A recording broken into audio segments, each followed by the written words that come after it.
Joined by David Martindale. How you doing, Davey? Aye, not bad. Yourself? Aye, good, thanks. Good. Just want to go back to the start. What football was like for you growing up in Govan? Grew up in Govan. I think I left Govan when I was about 9 years old and moved to Livingston. So football and memories of Govans, there's no many there, to be honest. It was more about playing football in Livingston. Played juvenile football, Wayland Lithgow Rose, East Calder Colts. That was kind of the Strathbolt juveniles. That's kind of the age groups that I played with and the teams that I played with. And then, like you say, boys clubs there, and then you end up getting picked up by Rangers. Is that how that came about? Yeah, picked up by Rangers. There was a local scout, something Fisher. His son actually played with us for Howden, and he got me involved with Rangers. Went to Dean's High School, done all the camps, done all the training programmes at Dean's. I think Big Presley was at a few of them. He was at a few of them as well. I think he came for Inverkeven. He crossed the border.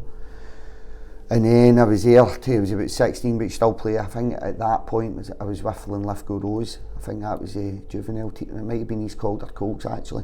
That was a juvenile team I was with, but you were still allowed to play with your juvenile team and train with a professional team. So that's what I'd done. And then when I hit 16, I was looking, obviously, it was YTS at that point, and I was looking to go and hopefully get offered full-time contract with Rangers. And I broke my fibia and my tibia, playing with my pals who were playing against the Dreadnought in Bathgate, and a big centre half snapped my leg basically, for wanting a better word than that, put the end to my Rangers, any potential prospects. But to be honest, growing up in Crakeshill, I probably would have found another way for Rangers to get rid of me, if I'm honest. So do you think playing with your pals at junior level and that sort of thing, that boys club, do you think that kind of set you up for where you are now? I think it does. It gives you a good camaraderie, and there's a certain, it's not about money, if that makes sense. And I think that's a big thing in football. What I've found in football since I've come into football is there's too many decisions getting made for money. It's financially based, and I think that leads to making the wrong decisions sometimes. But I do understand that professional footballer, you've maybe got 12 years of pay packets, do you know what I mean? So it's a short career and you've got to do what's right for your family. But I do believe, myself not being in the game previously, I came into it with a different mindset financially and to a certain degree a coaching philosophy. Not being surrounded with agents and that sort of thing as well? Yeah, not being surrounded, but again, it's not something that would have put me off. There's some very good agents out there, but unfortunately there's a lot of, as an element of, I'm not going to charlatans, so I say. I think for every 10 good agents, there's 100 charlatans out there, if I'm honest. It's unregulated other than a bit of paper. And I think it's not been good for the game. And I've seen some opinions on that. I think, for talking sake, I don't think players understand what maybe agents are asking for behind the scenes. And I think if it was a player that had to pay the agent, I think you would see the industry cleaning itself up a little bit.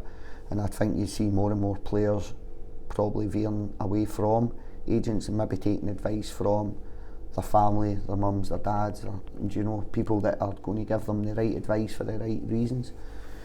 But there is some very good agents out there, but again, I never had to deal with them, so maybe it was a wee bit different for me growing up. Do you think that was probably a bit of a tougher upbringing, like playing at boys club at junior level compared to pro youth and stuff like that? Yeah, 100%. I'm not a big advocate of pro youth, if I'm honest. I think there's a Club Academy Scotland that I think it really needs to change.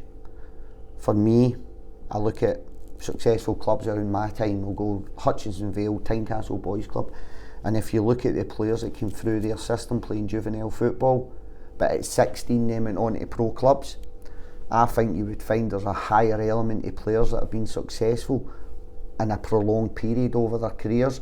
And that's kind of for me where we've tried to implement at Livingston. Unfortunately, to qualify for UEFA and stuff like that, we have got to have an under 10s, 11s, 12s, 13s, 14s, 15s, 16s and under 18s in a reserve team. For me, I would like to focus on 16 plus. For me, that's where the boys, and leave them at their juvenile clubs. I think pro youth, and there is good clubs and there is good systems. This is just my thinking on it. I don't know, I think there's a wee bit of entitlement when they come into the game. Like, I travelled everywhere on a bus, we played in all kinds of parks. I don't think I had a tracksuit at a juvenile club till I was about 14, 15. Nowadays you just see kids running about parks paying £50 a month and they're getting coach, and the surfaces and the facilities are very good, but I think it's went the opposite way. I do understand why, but I think there's a certain type of player coming out of club academies now. I think a lot of things are probably handed to them rather than being able to work for it at that level. A little bit, yeah, but I think there's an element of over-coaching, and I don't mean that against the coaches. I think the system leads itself to over-coaching. I think there's a lot to be said for playing with your Tynecastles, your Hutches and Vales, coming through the age groups, playing against the best teams in Edinburgh, playing against the best schools, the county cup finals, that type of thing, because even the pro youth now, they don't let the kids play with their school teams and stuff like that. Aye, they don't. Aye. So I think we're losing a lot of that camaraderie, team spirit, that kind of thing. We're losing a lot of that, and I think you lose a lot of creativity. And I go back to it, and I use this one quite often when talking to people. Could you see Paul Gascoigne coming through a Club Academy Scotland system, a pro youth system? I think he's getting kicked out when he's 12, kicked out for being a bad egg. Aye. Like, yeah, does that make sense? Aye. Where you're coming from, like where I'm coming from. I just think there's an element of overcoaching and it's unrealistic. And by the time the boys hit first team football, they get a massive shock and they're miles off it. I get boys sent to me, you will know this, but Arsenal 23s, Chelsea 23s, Man United 23s. They've been in the Man United, Chelsea, Arsenal Academy since they were 16. And they come up to Scotland and they're an absolute million miles away for first team football because they've come through academy systems. And obviously it's well documented you were in prison. Yep. At what point did the penny drop for you and you kind of thought, right, I need to get away from this, and why did you want to pursue a career in football? I never had any aspirations to pursue a career in football, if I'm honest, but as soon as I got arrested in April 2004, that was kind of a utopia moment. The moment for me lying in the London Road for 4 nights, like knowing I was going to prison, but how do you change your life? It's easy saying I'm going to change my life. How do you change your life? I was very lucky that I was quite educated. I wasn't as daft as my prison sentence would maybe seem. I knew what I was doing, so I was educated, so I allowed myself to go to Heriot-Watt University in the August to April 2004, and it was education that changed my life, that gave me open doors for me when I came out of prison. All the pals and all my friends who had been playing football with most of my life had moved on to junior football. They'd grew up, they'd got a wee bit more experience in life, and they'd all started playing. It was Scott Pittman's dad, Stevie, who's been a close friend of mine for now probably 30 years. It said, look, come along to Broxburn, Davy, and that kind of started me on my coaching journey. Did I ever think I'd be the manager at Livingston? No, I never. Did I have any aspirations to be the manager at Livingston? No, I never. And again, that's where I'll go back to. I had no aspirations financially. Like, I wasn't in Livingston to become. I was just happy to be in Livingston and work and help whoever was in Livingston and do whatever was required to help Livingston Football Club. But I think that stood me in good stead. And in the position that you're in now, you are a role model for people that are trying to rehabilitate themselves. If there's maybe people listening to this trying to do that, what sort of advice would you give to them? Sounds like a bit of a cliche, but I think there's a lot of people trapped in crime due to their upbringing, their social circles, and it's very, very difficult to break that. For me, tomorrow, today, right now is a time to change your life. I'm going to say I was very lucky. People might laugh at that, but I wasn't dead. Do you know what I mean? I wasn't hooked on drugs. I wasn't hooked on drink. I wasn't like lying somewhere through violence that's associated with drug crime. I was in prison, which allowed me to change my life. If I had a drug habit, a drink habit, I think it would have been very, very difficult for me to do what I was doing coming out of prison and before I went to prison. So in one respect, I feel I've been very lucky that I was charged and went to prison, but as I got charged, that allowed me to change my life. I could have been lying in a ditch somewhere. I could have had drug overdoses or drink or gambling, so there's a lot of different illnesses out there that affect people. It's easy to say you change. How do you change your life? You need help to change your life. Heriot Watt accepted me into their course as a full-time student in August 2004, and then they allowed me back into full-time education in January 2000. Well, they'd done it before while I was in prison. Around January 2009 they allowed me on my home leaves to come back into university. But in 2010, January 2010, Heriot Watt allowed me to walk straight from prison back into a degree, which if it wasn't for them, I don't know where I would be today. So do you think you owe a lot to Heriot Watt for where you are now? Incredible amounts. And I can remember when I knew I was going to prison, I texted the tutor, I emailed one of my tutors at Heriot Watt, don't want to say his name, but he gave me a character reference for how he found me and stuff. And it wasn't till I was on, like, I got made the manager of Livingston, that I got a letter sent to the club, and it was for the tutor. And he's just like, I've retired now, I often wondered what happened to you in your life, and he was the one that allowed me back. He was the one that fought my case in 2010 to allow me back into Heriot Watt, so I owe that professor huge amounts of gratitude, and he still keeps in touch with me today via email. Massive Hibs fan. Is it? It's the only thing I can hold against him. So you remind him of that 3-0 win all the time then? Nah, but he's got a few more over yes, us, hasn't he? So I'd rather just keep that quiet. So then you joined Livingston as a volunteer. How did that opportunity come about? Billy McPhee, so the West Lothian Youth Foundation. So Billy worked for the big lottery fund. Billy's a friend of mine, he's been a friend for years, and he played at Broxburn with us. So Billy worked for the West Lothian Youth Foundation. He worked for the big lottery, but he was seconded to the West Lothian Youth Foundation to try and bring money and grants in for them. Mm-hmm. The West Lothian Youth Foundation at that time were based at the football stadium, and they'd done a lot of work with Livingston Football Club. Livingston Football Club financially was in quite a bad place. Was going through various struggles in courts with chief executives and all this kind of thing. And the boy that was in the building at the time was a guy called Neil Rankin, who invited me in for a meeting. Billy used to deal with Neil on a daily basis just because we were at the club. And Neil invited me in for a coffee, and John McGlynn was here. And I'm construction based, my background's construction, that's what my degree was in. So I was building houses and stuff like that. And Neil's come in, I said, look, I could probably come in and help you out with bits and bobs, but I want to be involved with the first team coaching at some level. Like I want to. So John said, "Well, come in on a Tuesday morning and a Thursday morning," and that's what I used to do. I used to go in for 2-3 hours on a Tuesday and a Thursday, which predominantly in football is your main training days. Mm-hmm. Monday's generally a recovery, Tuesday's a conditioning session, Thursday's a tactical session, and Friday you don't do a lot because of the game. So I done that for 6 months with John. Picked cones up, blew balls up, done whatever John and Birchie asked me to do, but continued with my own construction company and helped around the stadium. So that's how it all kind of fell into place. So day to day, as a volunteer, what would that kind of entail for you? Just whatever John and Birchie needed assisted with in training. So helping out with coaching sessions, just picking up cones, I never got to do any tactical drills, but for me coming in and working with John McGlynn, who was a very well experienced manager, it was brilliant for me. So came in, Birchie was the assistant, Birchie was brilliant with me, and I just helped out. God, trying to think of stuff.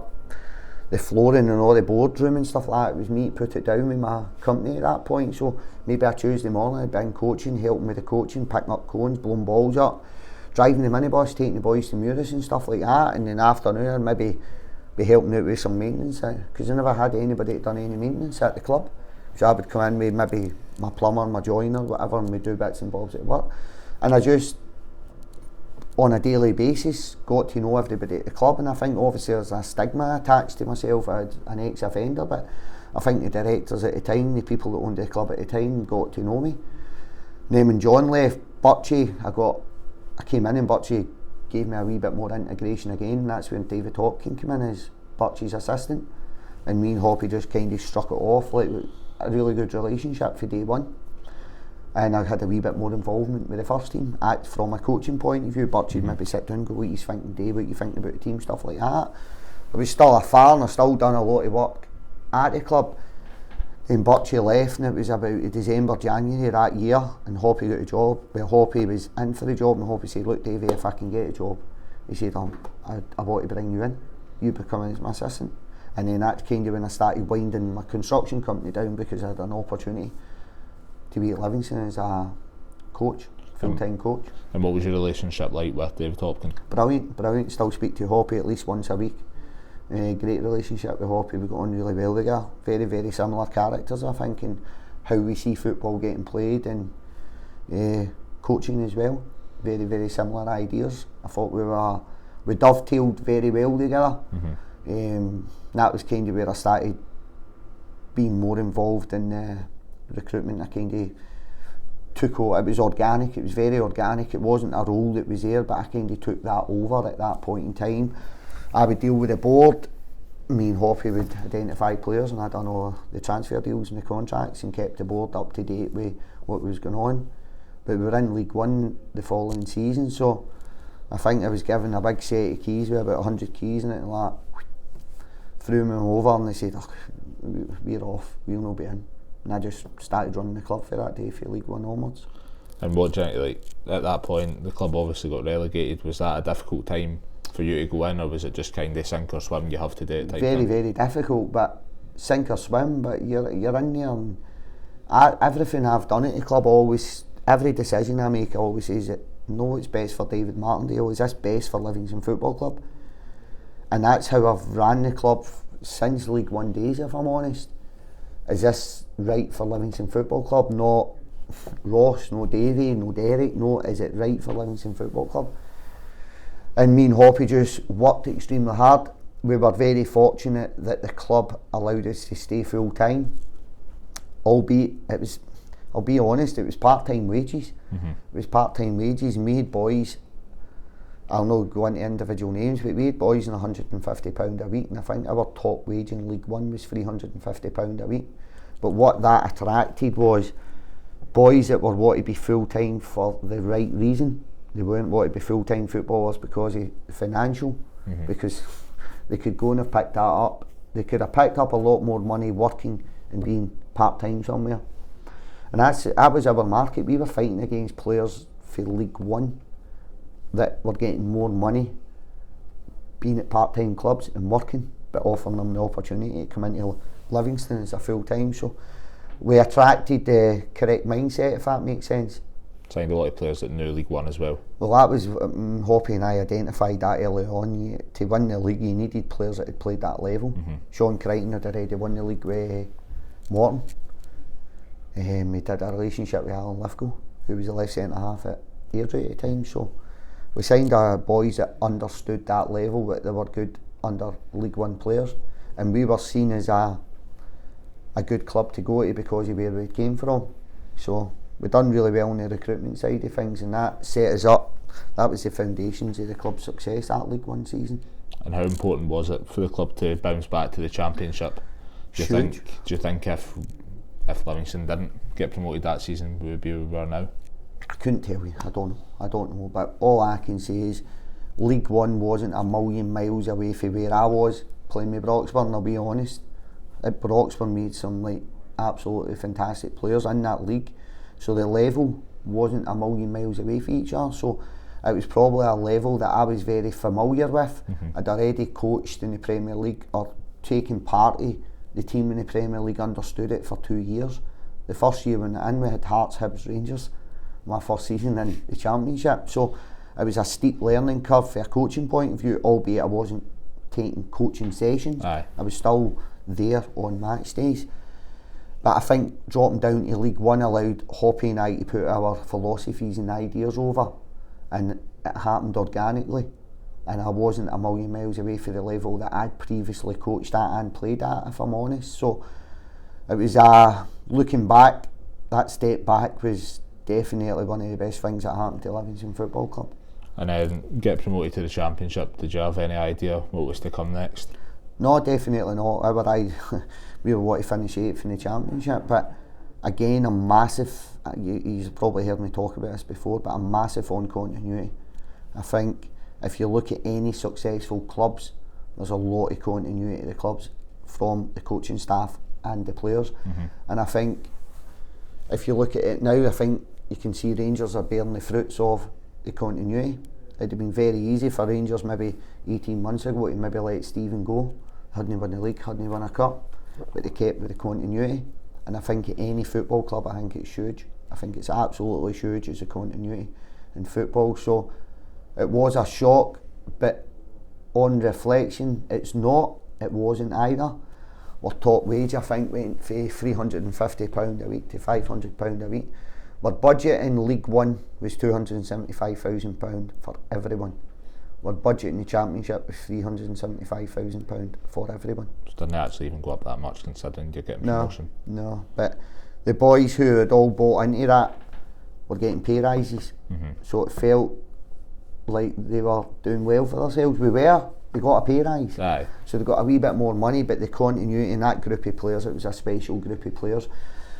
And it's hard to replicate that, but you only get that through adversity with one another. So we'd been through adversity, yeah, we'd recruited new players, but there was a lot of positivity in the League One season, and that positivity and the adversity from the year before, I think, propelled us all into the Championship, and a very hungry group of players that were looking to do well for themselves. And again, they were at the club for the right reasons. It wasn't financially, it was for their footballing careers. And at what point did you start to think of the playoffs and maybe promotion? We thought about the playoffs maybe 2 or 3 games before we actually got there, but promotion, I'll be honest with you, until Keegan Jacobs scored that goal early doors in the second half at Fir Hull, I'll be honest, me and Hoppy, we never thought too much about being in the Premier League, because we always took one game at a time. And John Ward tells a good story. He was sitting in the director's box with Michael, his son, and Keegan scored, and he turned around to his dad and went, "Dad, we might be going to the Premier League." And that's how I felt, that's how Hoppy felt. We all felt like that. We just take one game at a time, and it's still like that to this day, because the staff's still at the club, albeit Hoppy's not there. We just take one game at a time, and we'll see where we end up. I don't think I actually ever thought about it until Alexander saved the penalty, to be honest. See, I was okay after Keegan scored. I thought it was a good chance, but again, that was a defining moment as well. A defining moment, so aye, very, very similar. It was a wee bit surreal, wasn't it? Aye, definitely. And when the whistle blows and you've got promotion, are you constantly just thinking right away about stuff that you've got to change at the club, or? 15 minutes or so, it was a wee bit of an anticlimax, if I'm honest, because they asked us to leave the park. I don't know if you can remember that. Came back out. But in the changing room, and then when you come back out, it was a different atmosphere. So I think for 15-20 minutes, me and Hoppy and the lads, we enjoyed ourselves. The lads still enjoyed themselves, but Hoppy and I were like, right, we're in the Premier League here. Like, right. All I could think about was who I was recruiting. Players, budgets, because the stadium, we'd probably walked into a stadium that had been neglected for 10-12 years, so there was massive amount of work to do. So me and John were probably the 2 people in the building, John Ward, that were in the stadium every single day trying to put plans in place, get contractors in, and to get the stadium up and running. And Hoppy had obviously spoke to me in the summer, and he said, "Look, I'm going to try and get down south, Davey." So I knew all about Hoppy going down south before it became public. I said, "Right, no problem, it's football. There's two, like, listen, I've said it when I became the manager, there's one outcome.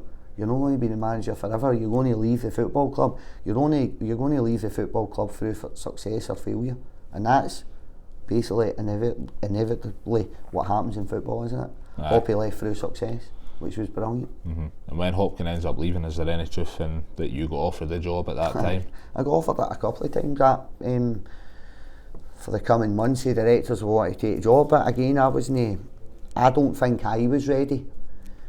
And I'll try and explain that. So I'd coached a year in the Premier League, League One. So done coaching, recruitment, League One, same in the Championship. I'd never played or coached in the Premier League. And I'm looking at it, I'm going, God, there's Celtic and Brendan Rodgers, Rangers and Steven Gerrard, and I'm looking at Davey and I'm going, like, Broxburn Juniors, and I'm not coaching the Premier League, and I'm thinking, I don't think it was the right thing for me to do at that point in time. Again, there was a lot of negative media publicity around myself. You get away with it in League One, you get away with it in the Championships, like there's no, the scrutiny on the club wasn't that high at that point. And my wife, I just had a wee daughter that, God, Georgia's only 9, so what age is Georgia? Been there 5, something along these lines. I don't think it would have been fair on Georgia or Martha for me to be all over the papers for the wrong reasons. Unknown to me, after hiring Kenny and Kenny leaving, that all kind of came out anyway. Like, there was a lot of negative media on myself, and Martha and Georgia had to go through that. Georgia just started a new school, and Georgia wasn't even born when I had got arrested in 2004. Georgia was born in 2012, so all that came out. So I was offered the job, but I don't think it was right for Livingston Football Club. It wasn't right for me, and it wasn't right for Livingston Football Club. I felt as if I needed a wee bit more experience, if I'm honest, of coaching in the Premier League. And I didn't watch a lot of Premier League football. See, when I was League One, all I focused on was League One, watching games for League One all the time, going to games for League One all the time. In the Championship, all your focus is in Championship games, so you don't really get a chance to watch Premier League football. And it wasn't till I came in the Premier League that I then turned my focus to Premier League football, so I didn't have a lot of experience of it either. So then Gary Holt ends up coming in. Yep, Holt came in. Probably a perfect fit, I think. Well, my opinion, he's probably quite similar to you in terms of style and that. Yeah, well, so I played with Scotland seniors at over 35s, and I'd went away to Thailand for a couple of years playing with Scotland seniors. And then when it became, like, I think I got a job in League One. I think it was the Championship season that I said, look, I can't go away anymore. I can't play with Scotland seniors because I need to be working during when we're away. Aye. And Holty actually took my place at Scotland seniors. Right. But we didn't know each other. So there was a lot of mutual friends at Scotland seniors that knew me very well, knew Holty very well, and they'd always say to us, he's a very, very similar. And before Kenny got a job, I'd actually interviewed Holty, and I was nearly close to appointing Holty, but I went for Kenny on the sole basis that he had a lot of Premier League experience, and I thought I was getting a striker that could probably get us 15 to 20 goals, which I thought was paramount to our success, because I knew I was losing Ryan Hardy. Yeah. Or Hardy's injury anyway was going to play a big part in him not playing football that season. So that was why Holty didn't get the job and why Kenny did. And then obviously Kenny, and I think we never really dovetailed great, but Kenny was wanting to play, and I think it became evidence. I think it's a really, really tough job as a player manager. I think you get away with it as a player assistant, but I think it's a really, really tough job as a player and a manager. And that's where Holty came in.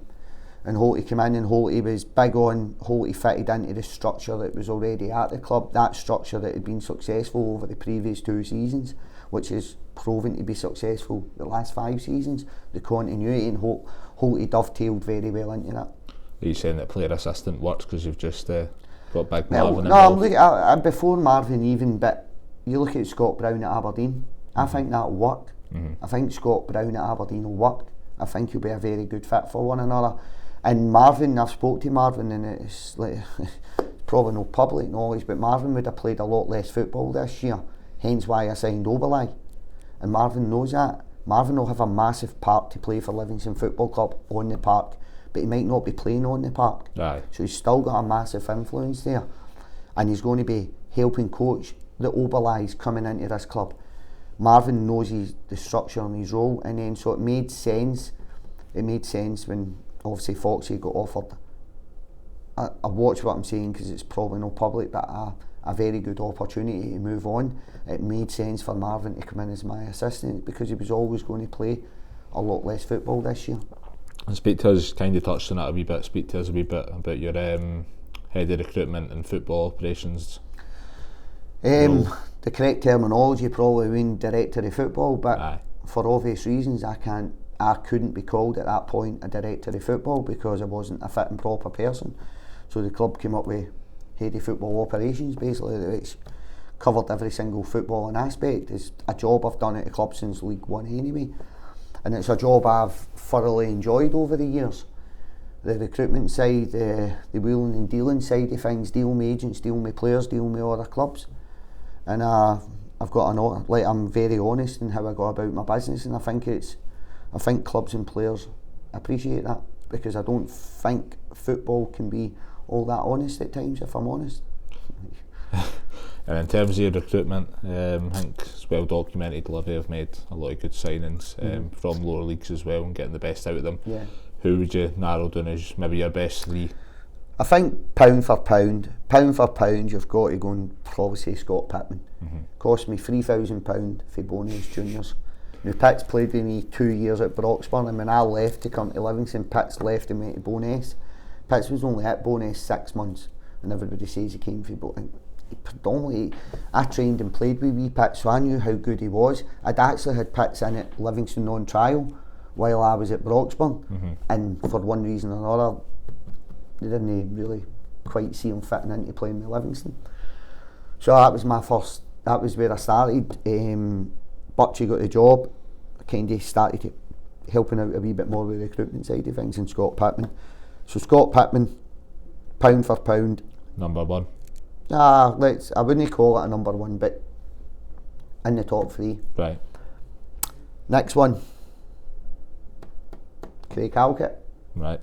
Craig Halkett probably, there's probably more than three if I'm honest, but Craig came in, I'll not speak about money, but Craig came in and it wasn't for financial reasons, and I think Craig went on to get them. He was absolutely phenomenal for us, absolutely phenomenal. You've also got Declan Gallagher, but Declan was at the club, I re-signed him when he got released, but Declan was at the club previously to me, so probably not myself. Take a bit of credit for it, but... Listen, I kept in touch with Decky throughout, and I kept in touch with his family because I'd been through that process, so I had a relationship there. Anyway, so Declan's one of the ones, but let's say Declan, not my signing, he was at the club previously. Scott Pittman, Craig Halkett, I think Craig went on to show he was in the League One, the Championship, and kept us in the Premier League that year, and I think that they 3 years were absolutely fantastic times to be fans. I think the past 5 have, but I think we were on a journey at that point. I think now everybody just expects us to be in the Premier League, where coming 9th that first year in the Premier League, everybody was over the moon with it. So that first 3 years, the progression we made as a club, and Craig was a massive, massive part of that, as was Scott Pittman. And then coming into the Premier League, you've obviously got your obvious candidates in London and people like that, but I'll probably go with Marvin, because Marvin's came in second year in the Premier League, and I absolutely think he's led the club with distinction on and off the park. I think he's been fantastic. I've had a great relationship with Marvin as my captain, and when Marvin came in, one of the selling points for me to try and entice Marvin into the club was some kind of coaching capacity. So initially that started with the reserves. So I think Marvin's came in, he's been absolutely fantastic, and we're going to see another side to our relationship, but the career with Livingston Football Club also. And hopefully one day Marvin's the manager of Livingston Football Club. If I'm honest, that would be utopia moment for Marvin, but again, he's no doubt he's going to have other opportunities elsewhere. Is that something that you could see happening long term? It depends on my career. Like, let's be honest, in 6 months' time I could be out of a job, or 6 months' time somebody might be chapping my door. In football, there's one thing that's going to happen to a manager: he's going to move on, whether you like it or not, through failure or success. And that was one of the reasons I didn't want to take the job previously, because I didn't see my career away from Livingston Football Club. And I hope I'm wrong in saying this, because until the day comes that I get a chap at my door, or the phone rings saying, David, it's time for you to move on, either through a poor run of results or someone's phoned the chairman to speak to me, I'll not be leaving Livingston Football Club on my own merit. I'll be leaving it when Livingston Football Club decide it's time for me to leave Livingston Football Club. So I think it's inevitable at some point in my career I'll not be at Livingston Football Club, and if Marvin Bartley is assistant manager, I would be definitely pushing Marvin to take the job if we were ever in that situation. And was it difficult to tie in your role of assistant manager and the director of football role? No, very easy, because it's a role that I think can lead to success and failure, and I don't quite understand sometimes how someone else can pick the players for you, but you're the one that gets judged on the success and failure. So I think the two roles dovetail very well together, because it's ultimately your decision. If I'm going to get sacked for a football club and I'm going to be a success at a football club, I want it to be through my own merits, not through someone else's. Albeit I'm not going to say I'm adverse to working with a director of football, but you kind of get where I'm coming with that. It will work at other clubs, but at Livingston we never had the finances to go and find a director of football that's sifting through players and trying to put players. We've not got the money to do that. We never had the money to do that.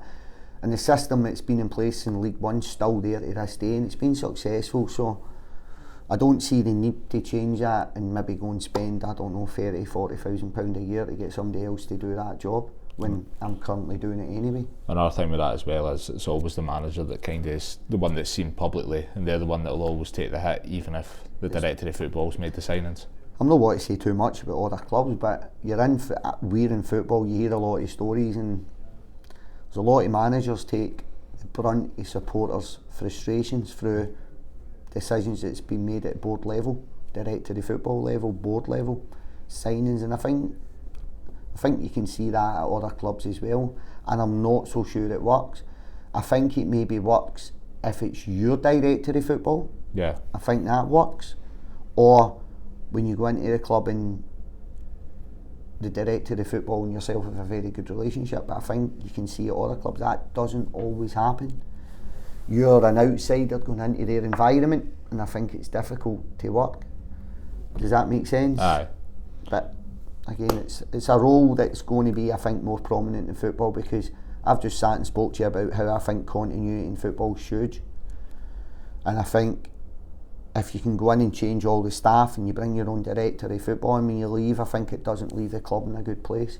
So I do understand why that role is there. And in terms of like recruitment and signings and that sort of thing, how deeply and what details do you look at when you're signing a player? As much detail as possible, but as I explained earlier, you try and speak to as many coaches, as many as former players or current players as possible. It's very difficult in Scotland because I can hardly I'll use Motherwell as an example. So I'm after a Motherwell player, I can hardly phone up Motherwell players and I can hardly phone up Motherwell staff to ask them, oh, how good's this boy? Like, so it's very, very difficult. But you go into as much detail as you possibly can, you get as much information as you possibly can. I'm big on the statistics side of football. We use Instat, we use all the scouting platforms, we look at their data. But ultimately for me, the big thing is football. How many games of football you played? Am I going to sign a boy that's played 14 games in League 2 last season, started 7 games? Probably not. I'm going to sign somebody that's played 45 games for the last every year on year, 45 to 50 games every season. It's a very, very good chance he's going to be able to play for Livingston Football Club. So it's all about that experience. John Guthrie's the one player for England that I signed through video footage and recommendations. I hadn't physically seen John play myself. Nearly every player that I've signed, the majority of them I have seen them play myself with my eyes. I've been at games. Johnny played, he was 27 years old and played 177 games in League One. Watched all his footage, spoke to a couple of players. I thought this is a no-brainer for me. And when we signed John, I think the Walsall fans were absolutely delighted. Slaughtering him. But again, I think John's been absolutely brilliant for us. Absolutely fantastic. And he came up to Scotland for the right reasons. He took a hit in his finances. He's been brilliant for us, to be honest. Absolutely brilliant. And then after a couple successful seasons under Holt, you end up being offered the manager's job. Yeah. How did that come about? Just the same thing. Holt, he came in after the St Mirren game and says, I think I've ran my course. Fair enough. Holt, we move on, we all move on, and I got offered the job, and I felt, well, everything was out in the media now. Everybody kind of knew what I was doing at Livingston. So I spoke to my wife. My wife's got her own business and financial. I spoke to her and she said, I think you should go for it. But it meant I had to go and speak to my daughter about my past because I knew it was going to be all over the media. My daughter was eight at that time. She was at school, she was in primary 4, and obviously social media, she's got an iPad, so that was a difficult decision because I knew by taking the job it was going to put a lot of pressure on the family from a media point of view, but I knew it was a bridge I was going to have to cross at some point with Georgia anyway. Yeah. Because she had googled Livingston and stuff like that previously, like watching games and stuff. Aye. And she was very, very good with it, to be honest, and Martha said go for it. And I felt by that point I'd been in the Premier League, my philosophies, my ideas, my coaching had all been successful as well in the Premier League. So would the media be, was that your main worry, or I take it you felt ready as a coach as well? I felt ready as a coach because I'd been coaching in the Premier League for 2.5 years. So I knew I could do it. But the media was the main concern. Like, my day-to-day job at this point in time, has it really changed? No, it's not really changed. The only thing it's changed is doing the media work. Because I didn't have to do media previously, and it kind of suited me to stay behind, keep my head below the parapet. It suited me, but this is the only change in my job, so I don't mind doing this. I think the media now has become very positive. I think my story has become a positive story, so it's more good press than bad press, whereas previously it was a lot of negative press. I think a lot of it now is more about positive rehabilitation rather than it being... Yeah, but that's society in a whole, isn't it? Society in a whole, there's more inclusion, more diversity. We're all pushing towards being a wee bit more open-minded. Gender, colour, race, all this type of thing. I think we're going in the right direction. We're not stigmatising people for the colour of their skin or their background. Do you know what I mean? Or their gender. Yeah. And I think that, well, the fact that society's probably changed since you were arrested and that sort of thing. Yeah. I think that probably helped with the fit and proper person test as well. 100%. I think that was absolutely huge. I think society as a whole is more understanding and more open. I definitely have. I've changed. I've changed as a person. Still stuff that happens to this day that I go, God's sake, like, can't believe that's happening. Do you know what I mean? Whereas before, you probably never put a lot of thought into that. But that again, I would use social media as very positive with educating people. As much as I think it can be toxic at times, I think it is a good education platform for people that want to be educated, myself included. It helps spread your personal story as well. Like, it was on Football Focus and that sort of thing, which obviously but it opens you up to a different market. Everybody probably knew who David Martindale was at Livingston Football Club before I became a manager, but from negative comments, does that make sense, previously? Yeah. But when I became the manager, I think the media jumped on it and they were very, very good with me, to be honest. And I think that winning run, that winning streak went on really helped with that as well. I think that really, really helped. And the club making a statement and making me the manager before I was passed as a fit and proper person helped as well, to be honest. Yeah, definitely. So like you say, being appointed the Livingston manager, 14 game unbeaten run, did you have what a start, eh? Aye, it was brilliant, but it's a cliche in football, but we take it one game at a time. I would say the biggest negative from a coaching point of view and from a staff point of view is we never give ourselves enough credit. At no point did we ever sit in the office and go, oh, this is great. At no point did we do that. We just took one game at a time. On reflection, looking back, I think it was a monumental achievement for the staff and the players at the club. I think it's something that'll get looked back on, like always seeing tables and that at the time. It was just basically Celtic and Rangers, like greats managers that had that similar start. It's pretty incredible, these stats, to be honest. It was pretty incredible. It's clean sheets as well. You always spoke about that. I think it was 10 clean sheets. 10 clean sheets in that game. 14 games. Yeah, it's an unbelievable start. So then the 14 game unbeaten run, that then takes you to the cup final. Yeah. What are you thinking then? Thinking then I'll be honest, I'll tell you the truth. So we'd lost Kieran Brownlee in the January window after getting told he'll be okay, he'll probably be there at the end of the year. But Mick McCarthy came in, he had scouts at every game. I'd spoke to Neil Harris and Neil had said, look, we're quite happy for Kieran to remain in Scotland. Mick came in and he called Kieran back really late in the January window. So it left us running about trying to get a replacement. So I got a left-sided mid-centre half for Grasshoppers, Gibril, and then that was extremely problematic trying to get the work permit. And we managed to sign Jackson Longridge as well. So I'd got a bit of cover there, but Jackson missed the final. He hadn't played a lot of football either, and Gibril never had his work permit. And I think sitting here talking about this now, people might understand why. So I had to come up with a system that stops Sean Rooney, because he's a massive, massive threat for St Johnstone. So I thought, right, I'll play Marvin on the left, but I also had to match Ali McCann's legs in the midfield. So I wanted to get my overload in the midfield because of the system St Johnstone play, 3-4-2-1, 3-5-2 sometimes, but it's a 3-4-2-1 with Witherspoon playing off the left, coming in his right hand side on his right foot. And I had to match the diag from McCart to Rooney because that was a out ball, and then Kane running in behind. Mm-hmm.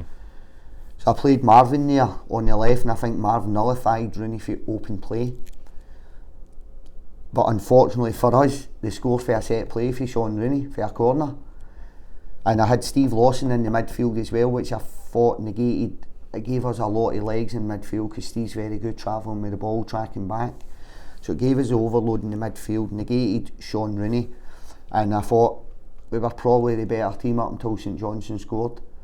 32 minutes, Sean Rooney scores. And I think if you look at the St Johnstone games since then, once St Johnstone score, it's very, very difficult to break down. Similar to us when we were on that run. Similar to us, but then you look at Sean Rooney, he's just went and won the Scottish Cup final for them also. Sean Rooney's went and won the Scottish Cup final for St Johnstone with a ball in the back post from open play. And what was it like leading the club to the final as manager, considering before that you'd obviously been doing, like you were saying off camera, all the flooring and all that sort of stuff in the boardrooms? Years and years previously, but I didn't really, I just took it in my stride. It was, again, it's great getting into a Scottish Cup final, but it's not great because we never won a League Cup final, but it's not great because we never won it. I don't think you can ever look back with positivity at a cup final you've lost. Does that make sense? Nah, it does. I find it hard to see that as a positive. It is a positive, isn't it? We got to a cup final. There's no tangible achievement attached to it. But there's nothing there in that. So I find it difficult. So on reflection, yeah, I think it was positive, but I don't feel positive about it. Was that a regret that you've got, that there is no tangible achievement to it? Oh, 100%, but I think we've done really well in this League Cup the last 5 years. Mm-hmm. Just getting to that next stage. Let's try to take it to the next stage, but you've got to put it into perspective. I think I find that difficult, putting things into context, putting it into perspective, because you only look at winning. We can't win every game of football we play. We can't just go and win cup finals, so you've got to kind of try and put it into perspective a little bit. Yeah. So then the cup final after that, you end up securing top 6 finish for the second time, back-to-back seasons. How big an achievement is that for the club? Huge again, but it was a wee bit of a stumble across the line. I think there was a wee bit of an overhang for the cup final, if I'm honest. We went into the cup final, we'd lost, was it 1 or 2 games? Dundee United 3-0 away. Aye. Was there another one, was there not?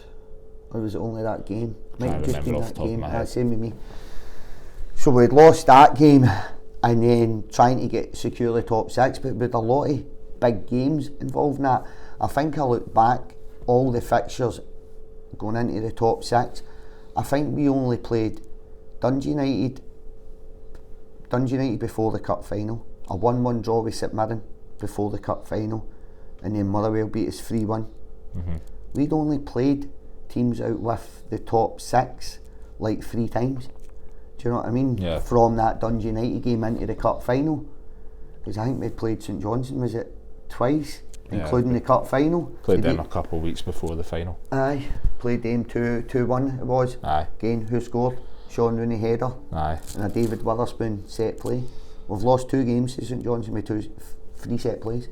It's difficult to stop them though, because it's difficult to stop, but we used to be very good at that, and I think that's something we've came away from, like we've deviated from it. Is that something that you're wanting to get back to next season? Hopefully, yeah, but again, just because somebody's 6'2" doesn't mean he's good at set plays, so it is a difficult skill. Has to be so well drilled as well, from the delivery until the movement in the box and well stuff. Drilled delivery, movement, but there's got to be a certain type of aggression from that player.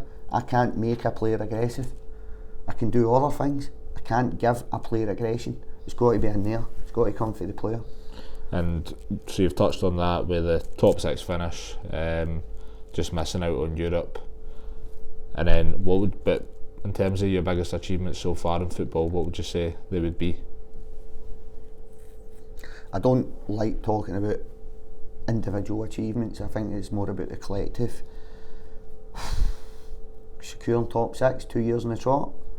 I think what have we got, the second highest ever points tally of a Livingston team in the Premier League, but there's still a wee bit of negativity around the season. Yeah, it's crazy, eh? I think. Sorry to interrupt you. No, there. I think right. If might sound stupid saying it, but see if the 14 game unbeaten run, if that was spread out across the season, I'll try that next year. People maybe wouldn't.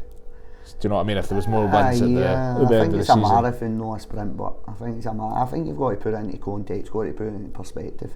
As I was saying, somebody's done a pounds for points league table. It was bouncing about Twitter, and we're by far the best team for pounds for points. £27,000 a point for 45 points. It's cost us going in my budget. I think the closest team to us is maybe St Johnstone, something like 47,000. Then at the other end of your Celtic are £800,000 a point. So you put it into perspective. I get what you're saying, but I'm not really too cared how I end up in the top 6. If I'm honest, I don't care how I end up. I think, looking back on reflection, I think it's been a very successful season. 45 points, the second highest points tally ever of a Livingston team in the Premier League. We got to a National Cup final and we secured top 6.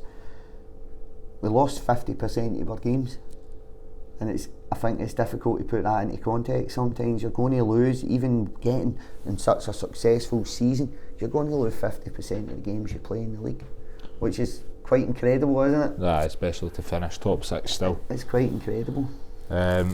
So you kind of touched on it there. I know you're big on your stats and that sort of thing. At a club like Livingston, I presume you need to be pretty much spot on with all the recruitment because of the budget. Yeah, it's agents. This is the one that agents struggle with.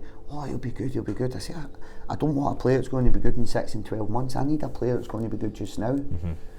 And especially with Brexit's going to have a massive impact on our recruitment. I'm going to probably have to trim the squad this year and pay a wee bit more to an individual, because I'm trying to entice them for English leagues where they all pay more money. I've not got the European markets, the French markets, the Belgium, the Switzerland, the second tiers, big clubs. I've not got the markets to recruit from anymore, because it's very, very difficult to secure a work permit for these players.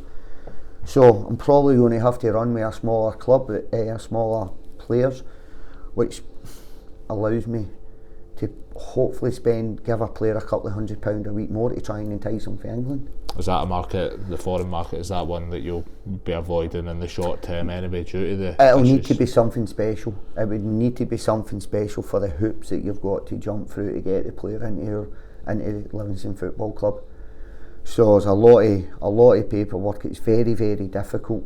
Any player that meets criteria automatically, we can't afford them. They're not coming to Livingston Football Club. So it's going to have to be a player that needs governing body endorsement, which means going to the SFA a case to the tribunal panel to give us governing body endorsement, which isn't easy. How is that such a long process now? Is that due to Brexit? Yeah, well, we were probably the only club, I don't know if there was another club in Scotland that brought a player in that needed a work permit in January. So Big Gabriel, for instance, so he walks through Edinburgh Airport with all his paperwork, and they put him in the tour. He didn't speak great English at this point. He walks through and he comes out the airport and he's not went through immigration. I can't take him back through immigration. You can't get back into the airport. Yeah. So that was a massive, and again it came for the airports, because they were just treating him as a foreign visitor, when really he should have been treated as someone who was coming in as an immigrant. Like immigration, you had to go through immigration, get all the paperwork stamped, so we could get the paperwork from the immigration. Then even during through the internet, it was like 5 days to answer an email because of COVID. And then it was an absolute nightmare. What we had to do was actually send Gabriel back out of the country, back home, fill out all the paperwork again. Then he had to come in via Heathrow, make sure he went through immigration at Heathrow, who stamped his paperwork, and guess what happened? They sent him back through.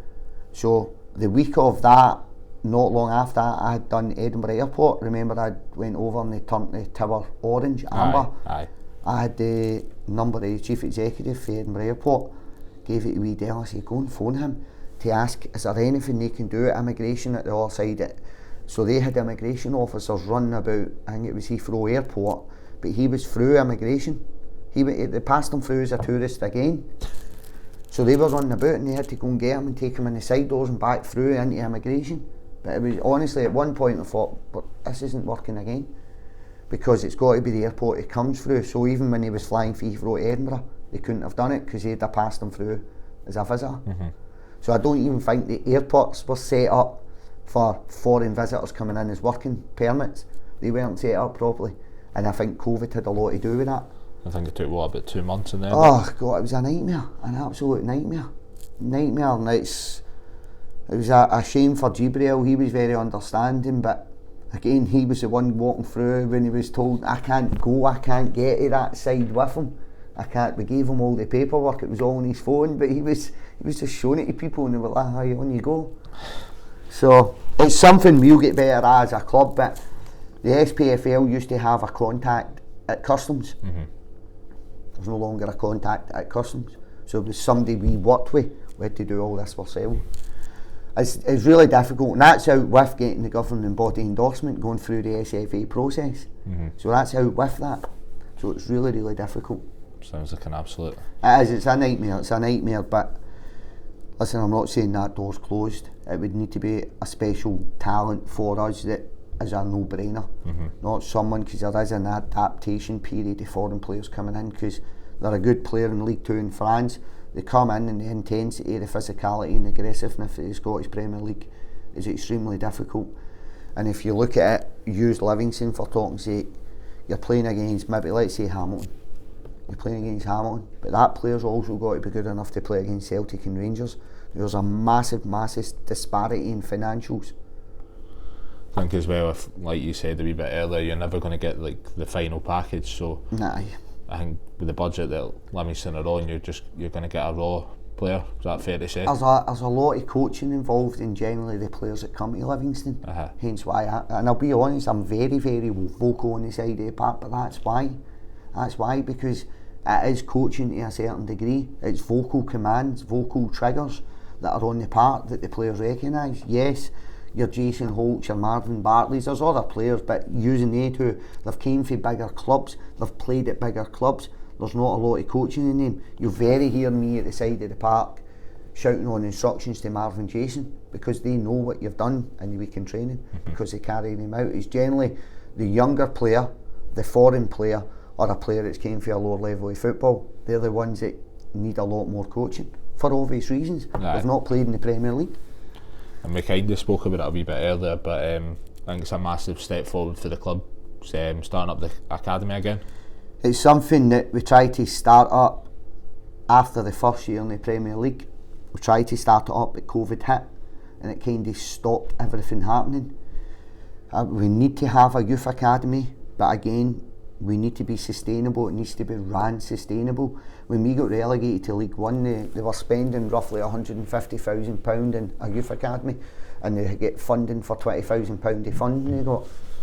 So what would you rather had? A team capable of winning League One, or a team that was a mid-level League One team in a youth academy? So I think the club's now in a very, very good place. We're ran very well. There's a lot of staff at the club now, and we can do things a little bit better. So I'm really, really looking forward to getting the youth academy up and running. And is that something that you'll have a big influence on as well as the first team? Yeah. Well, to be honest, I don't want a big influence in it, because the first team has to be my priority. But I'm going to be the one that sets up the youth academy initially. We've bought Dougie Hinman in, who's head of academy progressive performance, which is basically 16 plus. There's another age group of 11 and 12s that we're going to have to bring somebody in to manage the 11s and 12s. Then you've got your 13, 14, 15, 16, which is going to be a head of youth. So Dougie and Marvin's going to predominantly, and myself, be involved in the 16 plus, because that's more of the pathway into the first team. And then the head of youth that I'm going to bring in, they're probably going to be in charge of that, the 13, 14, 15, 16, along with the coaches. So myself and Derek and John at the club and Dougie and Marvin will play a part in that. We'll get the structure and everybody in place for the youth academy, then we'll micromanage it for there. So that's something that you'd like to see at Livingston going forward, like younger players that have came through the academy, breaking into first team? Would I like to see it? Yes. The probability of that happening is quite low, if I'm honest. I think there's a smarter way for us to do it, 1,000,000%. I think if I had the option here, I'd be sitting with my Livingston B in the Lowland League, playing men's football at 16 plus. Do you like that idea? I think it's the best idea. I think they're out playing football at a very good level. Do I want my players playing under 18s football? No really. No really. Travelling away to Elgin, travelling away to Arbroath, Forfar. Do I want? No really. Against all 18s? No really. I want them playing men's football as soon as possible. So in terms of the whole argument that always comes up of a reserve league and maybe coach teams in the Lowland League, I take it you're swaying towards the Lowland League? Massive. Why, like, Rangers in the Lowland League or East of Scotland League, I think it's huge. I think it's the way forward for their academies, their players. For what reasons? Just playing with men? They're playing men's football. And if you go back to why we are where we are, I just remember everybody harping on about reserve football. Right? See, reserve football, we're one of the clubs that do it properly. Right? Because we play the boys that don't play on a Saturday for the reserves to give them. There's no many clubs do that. So reserve football's just, I don't see senior players playing reserve football. But years ago, that's what we talk about with reserve football. You remember if Celtic and Rangers were playing, the Celtic and Rangers reserves were do you remember those days? Aye. Right? And it was the boys that never played. That was reserve. That's where they earned their stripes, playing men's football. I don't know if reserve football to this day is actually men's football. I think a lot of it's just like pro youth, but classed as reserve again. They're just playing against boys. Because you can play first team football. Playing against boys. Have you ever came to any of the reserve games? I don't think I have, no. Yes. We've got the tier that we're in, it's all different again. It's based on your level, your bronze, silver, gold, elite. To be elite, you need, it costs us £500,000 a year to get to that level. So our players are playing against Berwick Rangers, and I don't mean it's disrespectful to Berwick Rangers, but that's East Stirling, these types of players. I think for me, would I rather when they hit 16 have teams in this league? 100%, because I think that would give them a better opportunity to play for Livingston's first team. I know it's been implemented for a season, but is that something you could see happening longer term in terms of I hope so. More coach teams going into the Lowland League and that? Hope so. I think 11s, 12s, 13s, 14s, 15s, 16s, potentially 16s is beneficial to Livingston Football Club. I'm not sure, but the 16s can feed the over 16s. So if I had, like, you look at the Brentford model, there's a reason why a lot of clubs are now out the club academy systems down south as well. I think Rangers are out it, don't they? They travel abroad and they play Bayern Munich and stuff like that. They've got the money to do that. So for me, I think for it to work properly, I think it's got to be bespoke to your football club. I don't think it should be one glove fits all. We've got a reserve team, and I think we've got roughly anywhere between 12 and 15 players playing Lowland League or East of Scotland League, but they also play with our reserves on a Monday night or a Tuesday night. Do you know what I mean? And that, for me, that's them playing men's football. Jack Hamilton, we'll go back to Jack Hamilton. He played with Pennycook Athletic in the juniors when I had left Broxburn. Jack started at Pennycook Athletic. Pennycook Athletic done really well, went to Berwick Rangers, scored goals in League 2. Next season went to Alloa, done okay. Then he went to Queen of South in the Championship, done okay, but COVID hit that season. Then this season went out to East Fife. The reason he went to League 1 was so he could still train and play with us every day, training in our environment. We could have him at the club. And then he went to Arbroath in the Championship. Big Jack's playing men's football's really helped Jack's development. And the same with Carlo to a certain degree. Carlo was at BSC Glasgow before he went out and loaned at Arbroath. But I think it's a very good level for players to earn their stripes, and it's a better pathway to first team football. Is that the reason why you use that loan market quite regularly? Because kind of gets them into men's football without the leagues? There's different aspects of the loan market. My younger players, do I want them going to part-time clubs? Probably, because it means they're in with me every day of the week. They're training with us, their nutrition, their protein. They're training with the first team players, so they're in the first team. They're doing the gym sessions. They're in the first team environment.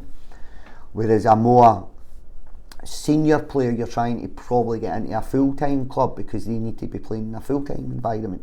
Doesn't make sense for them to be leaving a full-time environment to go to a part-time environment. Do you know what I mean? Yeah. So different aspects of that. And where, well, under you, where do you think you can see Livingston long term? I think we've got to be realistic, got to be pragmatic. I think our aim every year's got to be 10th. But inside that building, within the staff and the group of players, have we got bigger aspirations? Of course we have. Of course we have. Do we want to get to cup finals? Of course we do. Do we want to win them? Of course we do. Do we want to get top 6 again? Of course we do. But I do believe we're punching well above our weight, and it's extremely hard. Every year's it's very demanding, mentally and physically. It's really, really demanding. I don't think people realise how hard it is to do what we've done over the last couple of years. It's now become expected of you, where it really shouldn't be. Comparing the budget to other clubs and that Comparing sort of the budgets, yeah, it's comparing the budgets, but it shows you how well the staff and the players have done over the years. And I think anybody watching the Livingston team know if we lose a game of football, it'll not be through effort. It'll not be for the boys rolling the sleeves up and putting everything they've got into the game. Yeah, they might make a mistake, might be outplayed, might be a bad refereeing decision, but I think every single game that the Livingston players walk out in that park, I think you can tell that they're out there playing for the badge. They give it absolutely everything, and that's, as a coach, that's all I can ask. Definitely. Well, thanks a lot for coming on, Davey. Top Cheers, man. lads. Thanks very much.